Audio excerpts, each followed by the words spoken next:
అందుకే ఎంత కష్టంలో ఉండండి, రామనామ జపం చేస్తే చాలు, రామనామం చెప్తే చాలు వచ్చేస్తారు. నేను మీతో పరమ సత్యం చెప్తున్నాను, అబద్ధాలాడడం నా జన్మలో లేదు. మహానుభావుడు కంచికామకోటి పీఠాధిపత్యం వహించినటువంటి ప్రాతస్మరణీయులు చంద్రశేఖరేంద్ర సరస్వతి మహాస్వామి వారు చెప్తుండేవారు, ఎంత కష్టంలో ఉన్నా సరే మకుటధారణ సర్గ పారాయణ చేస్తే మాత్రం వెంటనే బయటికి వచ్చేస్తాడని. వివరాలు చెప్పడం ఎందుకు గాని, ఈ మధ్య కాలంలో ఒకానొక వ్యక్తి అపారమైన కష్టంలో పడిపోయాడు. విదేశం నుంచి వచ్చి అన్నీ పోయాయి, పాస్పోర్ట్తో సహా. ఏం తెలియాలో తెలియనటువంటి స్థితిలో నా దగ్గరికి వచ్చి, గురువుగారు ఏం చేయమంటారని అడిగాడు.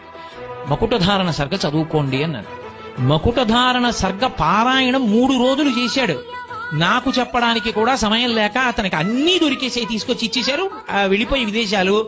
అయ్యా నేను ఇక మానకుండా రోజు చదువుకుంటున్నానండి అన్నాడు. రామాయణంలో ఒక్కొక్క సర్గకంతంత శక్తి ఉంది.